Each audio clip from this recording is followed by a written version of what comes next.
Nah, makhluk-makhluk ini mereka ini bisa hidup di air ataupun di darat dan disebut dengan nama Nomo. Tales of amphibious gods who came from the sky, lived in the sea, and helped mankind. Tapi rahasia itu bentuknya nggak tertulis, cuma diturunin dari mulut ke mulut. Kita bahas Afrikaan lagi. Gue mau bahas satu suku di sana yang terkenal banget, khususnya di kalangan para pecinta konspirasi. Kalau lu ngikutin cerita soal alien, mungkin lu nggak asing nih sama suku yang bakal gue bahas ini.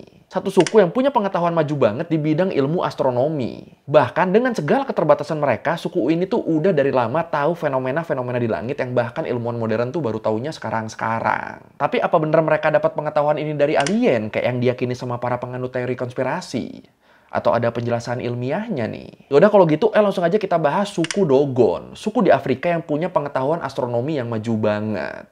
Di Learning by Googling.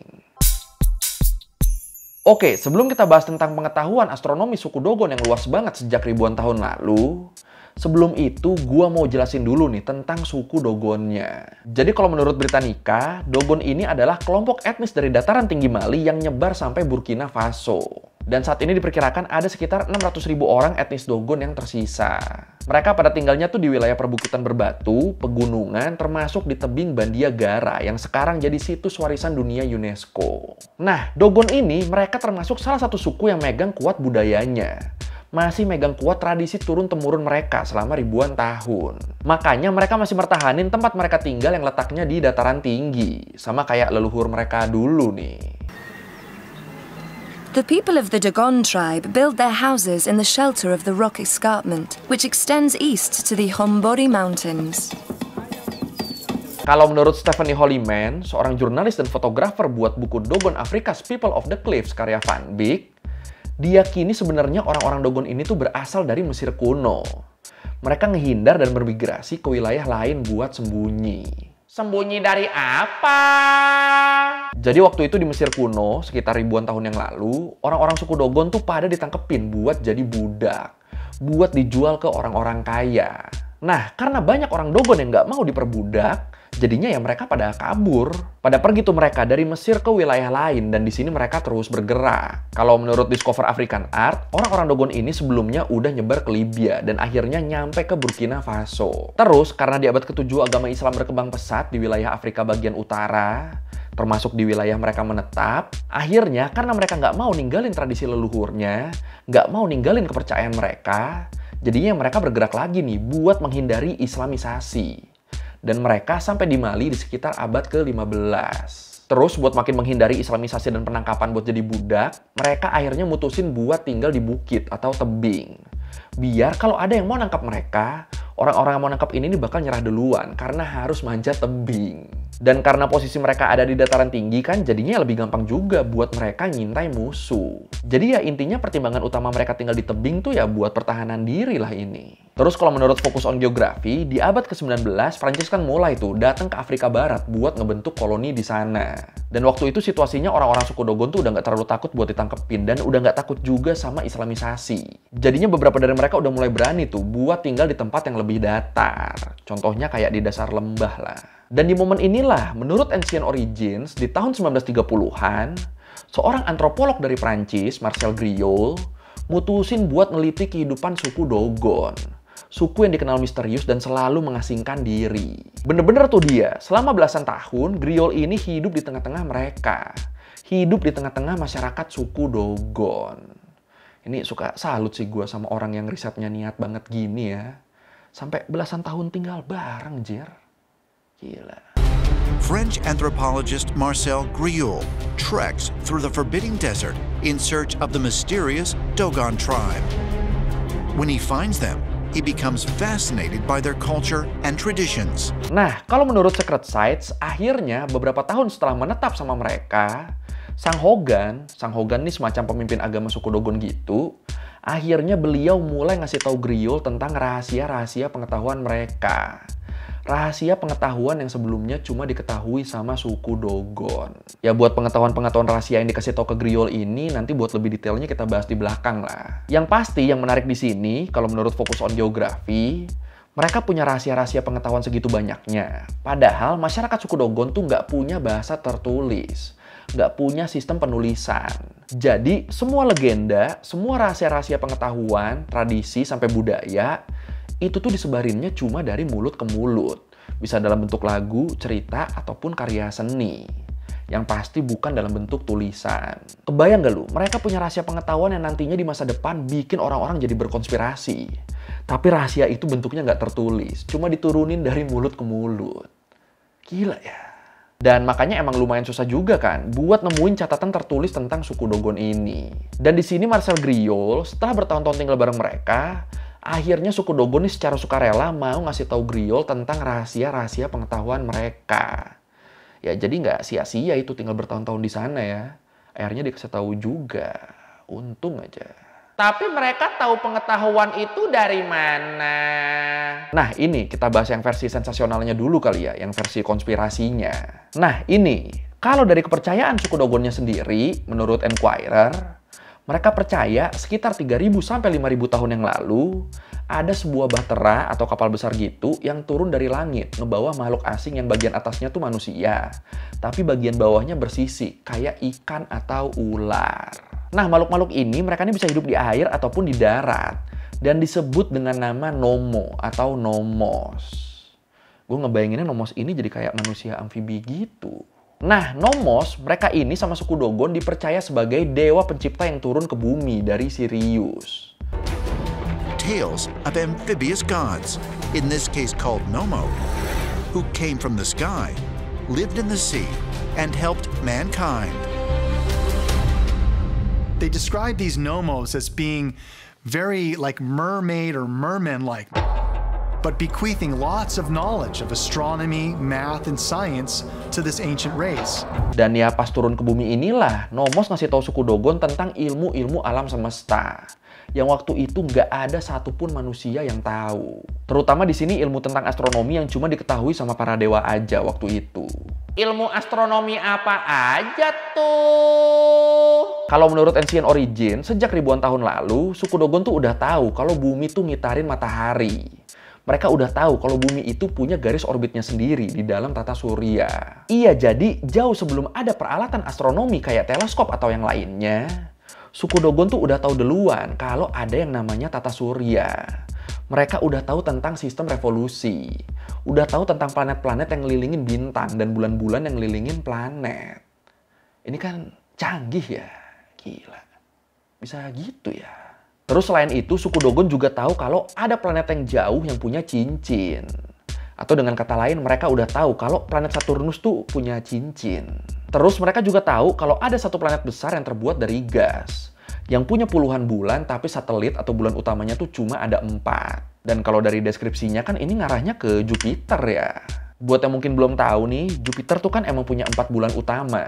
Ada Io, Europa, Ganymede, sama Callisto. Dan buat tahu tentang hal ini ribuan tahun lalu tanpa alat bantu apa-apa, ini kan susah banget pasti ya. Apalagi planet-planet dan bulan-bulannya ini kan nggak mancarin cahaya sendiri kayak bintang gitu ya. Jadi ya nggak bisa tuh kelihatan gitu aja dari bumi. Tapi suku Dogon, mereka udah bisa tahu tentang ini sejak ribuan tahun yang lalu. Aneh juga ya. Nah, sekarang kita bahas nih tentang rahasia pengetahuan suku Dogon yang paling penting. Yang dikasih tahu ke Marcel Griol tadi. Rahasia yang bikin para ilmuwan modern waktu itu sampai kaget. Jadi Griol ini, dia ngerilis rahasia pengetahuan suku Dogon yang dikasih tahu ke dia dalam bentuk buku. Dan bukunya nih ada 2. Buku yang pertama judulnya Masque Dogon yang terbit di tahun 1938. Dan buku yang kedua judulnya Dien Dao yang terbit di tahun 1948. Nah, di buku-bukunya ini Griol nulis kalau suku Dogon tuh bilang bahwa Sirius tuh bintang paling terang yang bisa dilihat dari bumi, itu punya kembaran. Sirius punya kembaran. Jadi bintang putih ini nih punya pendamping yang disebut Potolo, yang artinya bintang kecil yang sangat berat dan padat. Dan dipercaya suku Dogon udah tahu tentang ini sejak ribuan tahun yang lalu. Tahu dari Nomos, tahu dari makhluk amfibi tadi. Ya, buat yang mungkin belum tahu, kita bahas tentang Sirius lebih detail dikit deh ya. Jadi Sirius ini adalah sistem bintang biner. Ada 2 bintang yang saling mengitari dan saling narik. Ada Sirius A yang udah dikenal lama sebagai bintang putih terang, sama Sirius B yang lebih kecil ukurannya. Dan fakta tentang Sirius ini ternyata kembar, ini tuh baru diketahui sama para ilmuwan di sekitar tahun 1970-an. Jadi ya sebelum itu tuh para ilmuwan tuh taunya Sirius ya cuma satu bintang. Ini kan gila ya, ilmuwan baru taunya dari tahun 1970-an, tapi suku Dogon udah tahu dari ribuan tahun sebelumnya. Makanya sejak fakta 2 bintang Sirius ini terungkap, suku Dogon jadi suku yang dikenal punya ilmu pengetahuan yang maju dalam bidang astronomi. Karena ternyata keyakinan mereka selama ini benar ya, bisa dibuktikan secara ilmiah. Mulai agak-agak merinding nih gua nih. In astronomy, it is a known fact that there is a Sirius A and a Sirius B. Sirius A can be seen, and Sirius B, for us, is invisible because it's just too small. Now, the Dogon knew about the invisible companion star to Sirius. How did they know? Nah, gara-gara akurasi pengetahuan suku Dogon inilah yang bikin banyak orang percaya kalau alien itu nyata. Banyak teori-teori konspirasi yang nganggap suku Dogon itu adalah bukti kalau alien manusia amfibi pernah datang dan ngajarin manusia tentang astronomi. Tapi ya, so far itu jatuhnya tetap konspirasi ya. Makanya para ilmuwan nggak percaya gitu aja sama cerita ini. Apalagi selama ini para ilmuwan ini nih udah ngeluarin banyak dana buat ngontak makhluk dari planet lain. Tapi so far nggak pernah ada feedbacknya. Jadi menurut para ilmuwan, kalau nomos beneran ada, harusnya mereka ngasih tanda-tanda tuh. Atau minimal interaksi sekecil apapun lah. Dulu aja datang kan ke bumi sampai ngajarin astronomi, masa sekarang ngasih respon aja nggak bisa? Mikirnya begitu. Apalagi terus kalau menurut Carl Sagan, seorang astronom dan komunikator sains, di bukunya yang berjudul Broca's Brain, di situ dia berpendapat, walaupun ilmu astronomi itu susah dan langka, tapi tetap bisa dipelajarin, tetap bisa dicari tahu. Misalnya nih, contohnya nih kayak orang-orang Yunani kuno dulu, atau kalau mau lebih detail lagi kayak Nicolaus Copernicus. Mereka tetap bisa tahu tuh tentang hal-hal baru soal luar angkasa. Karena ya mereka nyari tahu, mereka belajar dan ngamatin langit. Jadi kalau orang zaman dulu tahu tentang astronomi tuh, itu bukan berarti mereka diajarin alien ya. Enggak, kemungkinan mereka emang mempelajari aja. Jadi kalau menurut Sagan, para leluhur Dogon ini mungkin aja mereka tahu soal cincin Saturnus tuh karena mereka ngamatin langit juga. Walaupun ya emang susah banget nih kalau dilihat pakai mata telanjang. Tapi tetap bisa-bisa aja buat tahu kalau planet itu punya cincin. Terus gimana mereka bisa tahu tentang Jupiter sama 4 bulan utamanya tadi juga sama kira-kira. Kalau langit lagi cerah dan mendukung, bulan-bulan itu tuh bisa diobservasi sama mata telanjang. Tetap bisa dilihat tanpa teleskop. Jadi ya kemungkinan suku Dogon bisa tahu tentang fenomena-fenomena astronomi gitu tuh ya karena mereka ngamatin sendiri. Dan Sagan juga percaya, kalaupun suku Dogon tahu tentang ilmu-ilmu itu dari pihak luar, pastinya itu bukan dari alien. Malah lebih besar kemungkinannya kalau mereka dapat pengetahuan itu dari peradaban maju yang hilang, daripada dari alien yang turun dari UFO. Wah, menarik ya. Kalau yang mereka tahu bintang Sirius itu kembar, gimana penjelasannya? Oke, buat yang ini, makin kesini sebenarnya makin ketahuan nih cara orang dulu nyimpulin kalau bintang Sirius itu ada 2. Ada yang A sama yang B. Jadi kalau menurut Chandra Chronicles tuh artikel soal hasil observasi teleskop Chandra yang diterbitin Harvard University. Di situ disebut beberapa penulis kuno kayak Cicero, Horace, Seneca, sama Ptolemy yang hidup di sekitar abad ke-1 Masehi. Mereka tuh ngegambarin kalau Sirius warnanya nggak sepenuhnya putih kayak yang kita tahu sekarang. Warnanya tuh agak memerah gitu. Dan dari tulisan-tulisan itulah para ilmuwan percaya kalau kemungkinan kondisi Sirius sekarang sama dulu tuh beda. Beda gimana?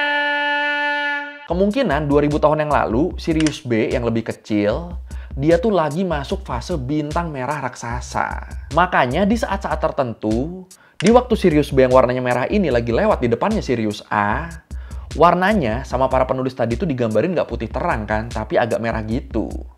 Karena posisinya si B yang merah ini ada di depannya Sirius A. Jadi dia ngalangin Sirius A gitu. Nah, masih menurut Chandra Chronicles, dipercaya fenomena inilah yang dilihat sama leluhur orang-orang Dogon dulu. Kemungkinan mereka tahu Sirius itu ada 2 bintang karena fenomena warna bintang yang memerah ini.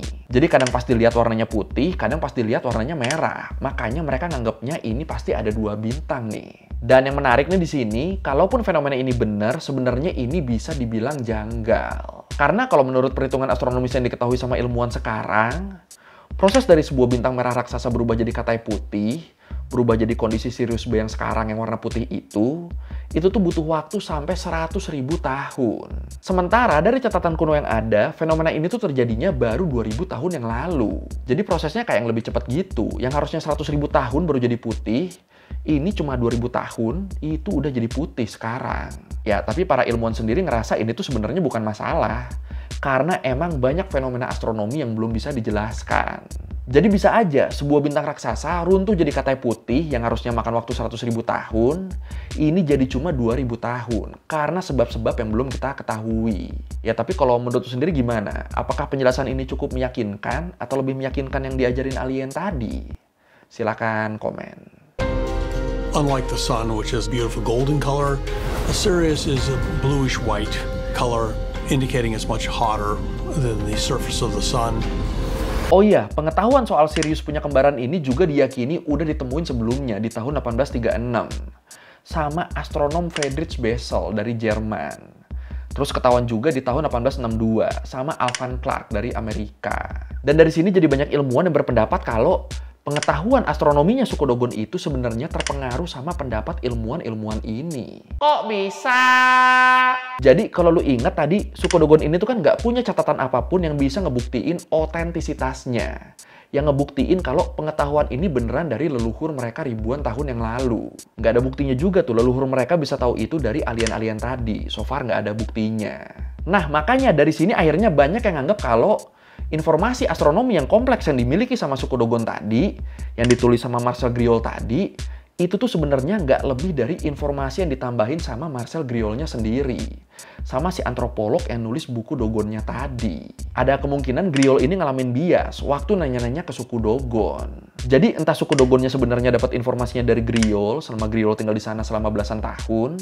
Dia lupa pernah ngasih tau apa-apa aja, disangkanya itu informasi dari suku Dogonnya. Atau ya Griol sendiri emang salah menginterpretasikan hasil wawancaranya dengan pengetahuan yang dia tahu sebelumnya. Jadi ya info di buku itu emang kecampur-campur gitu. Antara hasil wawancara sama ilmu yang sebenarnya udah dia punya. Kecampur jadi nggak jelas tuh info sebenarnya dari mana. Dari Griolnya atau dari suku Dogonnya. Dan ini juga diperkuat sama penelitiannya Walter Van Beek di tahun 1991. Yang dituangkan di bukunya yang udah kita sebut di awal tadi tuh. Dogon Africa's People of the Cliffs. Di situ Van Beek yang pengen ngungkap cerita ini mutusin buat ngedatengin suku Dogon langsung. Buat nyari tahu tentang pengetahuan astronomi mereka. Apa bener tuh cerita yang ditulis sama Griol tadi? Hasilnya... Nah ini yang gila nih. Hasilnya Van Beek sama sekali nggak dapat apa-apa. Nggak dapat tuh dia informasi tentang pengetahuan astronomi kayak yang dijabarin sama Griol tadi. Jadi waktu dia nanya-nanya soal objek-objek astronomi kayak di bukunya Griol, suku Dogonnya itu tuh pada nggak tahu. Nggak tahu tuh mereka soal Saturnus punya cincin atau Jupiter punya banyak bulan. Nggak tahu mereka. Apalagi tentang Sirius yang punya bintang kembar. Itu mereka nggak tahu sama sekali. Nah, bingung kan akhirnya. Terus informasi yang didapat sama si Griol tadi tuh dari mana ini? Yang segala macam Saturnus, Jupiter, sampai Sirius tadi tuh dia dapat dari mana? Orang pas ditanya ternyata suku Dogonnya nggak tahu apa-apa kan? Tapi kalau menurut lu sendiri gimana? Apakah Griol ini emang cuma nyari sensasi aja di tulisannya? Makanya dia tulis suku Dogon itu tahu macam-macam tentang astronomi? Atau sebenarnya Van Beek nih yang nggak dapat info sedalam Griol? Mungkin aja kan si Van Beek dibohongin tuh sama suku Dogonnya. Ngambek mungkin mereka ke Griol kan. Lu dikasih tau rahasia malah lu sebar keluar. Akhirnya mereka nggak mau ngasih tahu orang lagi. Jadi pura-pura nggak tahu mereka. Ada kemungkinan kayak gitu juga sih. Nah kalau menurut lu sendiri yang mana nih? Silakan komen. The Dama is a mask festival that honors deceased elders. It is more than a celebration. The Dama is a door to Dogon manhood. Oke, sekian review gue kali ini tentang suku Dogon. Suku tradisional yang dipercaya punya ilmu astronomi yang tinggi banget. Dan dapat ilmunya dari alien lagi. Kalau lo merevisi kayak gue udah salah, atau lo mau nanya, atau lo mau nambahin dari video, bisa lo tulis di komen, kita diskusi seperti biasa. Sekali lagi, thank you udah nonton, jangan lupa like, comment, subscribe. Bye!